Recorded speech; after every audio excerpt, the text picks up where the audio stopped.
हो जाता है और दोनों जो हैं वो रोज़ पति पत्नी की तरह आपस में रिलेशंस बनाते हैं। अब एक दिन क्या होता है कि ये जो सरला होती है और ये जो मोहन होता है, मोहन का उसके घर वाले रिश्ता कर देते हैं। लेकिन जब उसकी शादी होती है तो वो सरला से दूर रहने लगता है। सरला को ये बात पसंद नहीं आती है। फिर एक दिन जो है वो मोहन सरला के पास जाता है। राधे राधे, आदाब, सत श्री अकाल, नमस्कार। आप सब लोगों का मेरे यूट्यूब चैनल पे बहुत ज़्यादा हार्दिक अभिनंदन है। आप सब लोग कैसे हो दोस्तों? आई होप आप सब लोग बहुत अच्छे से होंगे। हमारे यूट्यूब चैनल का नाम है डेली न्यू क्राइम स्टोरी, जहाँ पे आपको क्राइम की आपराधिक कहानियाँ सुनने के लिए मिलती हैं, देखने के लिए मिलती हैं। तो आज की जो कहानी है वो है मध्य प्रदेश की। मध्य प्रदेश में जो है वो एक परिवार रहता है। परिवार में माता पिता हैं और उनकी एक बेटी है। अब बेटी की उम्र जो है वो शादी के लायक हो गई है। अब माता पिता बेटी के लिए एक लड़का देखते हैं और शादी कर देते हैं। अब शादी करने के बाद जो है वो धीरे धीरे वो जैसे समय आगे बढ़ता जाता है, उसके माता पिता जो हैं वो गुजर जाते हैं। अब घर में जो है वो एक भाई रह जाता है। अब भाई की भी शादी हो जाती है। अब भाई के भी बीवी बच्चे हैं, उसकी अपनी गृहस्थी है। लेकिन जो बहन होती है जिसका नाम सरला होता है, अब सरला का जो है पति गुजर जाता है और सरला जो है वो अपने भाई के घर पे आ जाती है। जब वो भाई के घर पे आ जाती है तो उसे लगता है कि उसे रोजी रोटी जो है वो कैसे कमाई जाए, क्या किया जाए।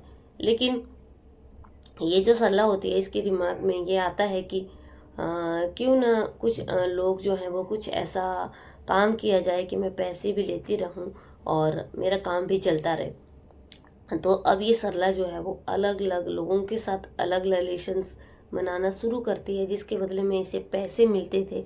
अब इसके भाई को जब ये बात पता चल जाती है तो इसका भाई इसको घर से निकाल देता है। अब सरला क्या करती है कि गांव के बाहर ही एक झोपड़ी बना लेती है और झोपड़ी में रहने लगती है। झोपड़ी में जब ये रहने लगती है तब भी उसको लगता है कि अब क्या किया जाए। अब झोपड़ी में ये छोटी मोटा किराने का सामान रख देती है। जो भी ग्राहक उसे वहाँ पे लेने के लिए आता था, जैसे बीड़ी है, माचिस है और छोटी मोटी घर की जो घरेलू चीज़ें होती हैं। अब कोई भी ग्राहक दोस्तों जब वो वहाँ पे लेने के लिए आता था तो सरला उसको वहीं पे उसको अपने अपने प्रेम के चक्कर में फंसा देती थी और वो उसके साथ फंस जाते थे। अब सरला क्या करती थी कि धीरे धीरे अपनी बात को उनके साथ आगे बढ़ाती थी और जैसे बात आगे बढ़ जाती थी ये आपस में रिलेशंस बनाना शुरू कर देते थे और इससे जो है वो सरला को पैसे मिलते रहते थे। अब एक दिन क्या होता है कि सरला को ये लगने लगा कि क्यों ना इसकी तो बहुत ज़्यादा कीमत है, इसके शरीर की बहुत ज़्यादा डिमांड है, तो क्यों ना मैं यही अपना बिजनेस शुरू करती हूँ। तो उसने झोपड़ी में भी वही काम शुरू कर दिया। लेकिन उसके साथ कोई भी जो है वो घर का उसके साथ कोई भी व्यवहार नहीं रखता था। अब एक दिन क्या होता है कि सरला की उम्र जो बढ़ने लगती है और जो लोग होते हैं सरला के पास आना बंद कर देते हैं। अब सरला को बहुत ज़्यादा चिंता सताने लगती है कि अब उसका जो गुजारा है वो कैसे चलेगा, क्योंकि उसके पास जो है वो बिल्कुल भी पैसे नहीं है। अब सरला के दिमाग में एक प्लान आता है। वो क्या करती है कि छोटी उम्र के जो बच्चे होते हैं उनको जो है वो अपने प्यार प्रेम के चक्कर में फंसाना शुरू कर देती है। उनमें से एक लड़का होता है जिसका नाम रिक्की होता है। अब ये रिक्की जो है वो दुकान पे सामान लेने के लिए जाता है और सरला जो है वो उसके साथ प्रेम प्यार की बात करती है और वो उसके प्रेम प्यार में फंस जाता है। अब दोनों का समय ऐसे ही बीता जाता है। अब ये जो रिक्की है इसको भी बहुत अच्छा लग रहा था, क्योंकि इसकी अभी उम्र भी कम थी और अब ये जो सरला होती है उसको भी बहुत अच्छा लग रहा था। सरला उससे पैसे लेती थी और काफ़ी टाइम तक ये चीज़ें इन दोनों के बीच में चलती रही। लेकिन एक वक्त ऐसा आया कि रिक्की को ऐसा लगा कि उसे सरला से प्रेम हो गया है, लेकिन सरला को उससे कोई प्रेम नहीं था। उसको सिर्फ जो है वो पैसे की लत लगी हुई थी। अब एक दिन क्या होता है कि रिक्की की उम्र भी शादी के लायक हो जाती है और रिक्की के घर वाले उसकी लड़की देख करके शादी कर देते हैं। अब जब रिक्की की शादी हो जाती है तो उसकी जो बहू होती है अब वो अपनी बहू के पास रहने लगता है। अब उसने सरला के पास आना बिल्कुल बंद कर दिया होता है। अब सरला जो है बहुत दुखी हो जाती है कि अगर रिक्की उसके पास नहीं आएगा तो फिर उसका गुजारा कैसे चलेगा। अब सरला के जो है वो उसके माइंड में एक प्लान आता है। वो रिक्की को बुलाती है और रिक्की से बोलती है कि अगर उसके पास नहीं आया और उसने उसको पैसे नहीं दिए तो उन दोनों के बीच में जो हुआ है वो सारी दुनिया को बता देगी। अब रिक्की जब इस बात को सुनता है तो बहुत ज़्यादा डर जाता है कि अभी उसकी नई शादी हुई है और उसकी बहू को उसकी ये सारी बातें पता चल गई तो उसकी बहू उसे छोड़ करके चली जाएगी। रिक्की बहुत दुखी होता है और वो उसका अपना एक दोस्त होता है, दोस्त का नाम जैकी होता है। रिक्की जैकी के साथ अपनी सारी बातों को बताता है और वो दोनों एक दिन एक प्लान बनाते हैं और जो सरला होती है वो सरला के पास जाते हैं।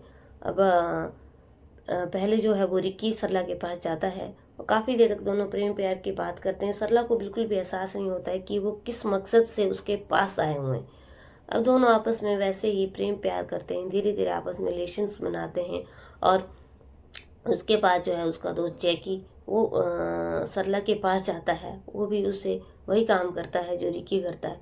अब तीनों बहुत ज़्यादा आपस में खुश थे, लेकिन जब ये दोनों आपस में इन काम को कर रहे होते हैं तो पीछे से रिक्की आता है और वहाँ से जो सरला होती है उसके गले को दबा देता है और वो जो है वो बिल्कुल अपना होश खो देती है और वो भगवान को जो है वो एकदम प्यारी हो जाती है और वो इस दुनिया में नहीं रही है। अब दोनों क्या करते हैं, वो वहाँ से एकदम भाग जाते हैं। जब वो दोनों एकदम वहाँ से भाग जाते हैं और उसको वैसा ही छोड़ देते हैं तो क्या होता है दोस्तों कि क्योंकि उसकी दुकान पे जो ना गांव का कोई आता था ना कोई जाता था, अब सरला वैसे ही पड़ी हुई है और ये दोनों अपना काम करके वहाँ से भाग गए हैं। अब 8 या 10 दिन हो जाते हैं, कोई दुकान पे कोई कस्टमर जाता है। जब वो जाता है और देखता है कि वहाँ से कुछ बदबू आ रही है तो अंदर जाकर के देखता है कि सरला जो है वो वहाँ पे लेटी हुई है और कीड़े मकोड़े मक्खियाँ उसके ऊपर भिन भिन आ रही हैं। वो एकदम जाता है और बाहर लोगों से बताता है, पुलिस को जो है वो इन्फॉर्म किया जाता है। जब दोस्तों पुलिस आती है तो पुलिस फिर सरला की जो डेड बॉडी होती है उसको पोस्टमार्टम के लिए ले जाती है।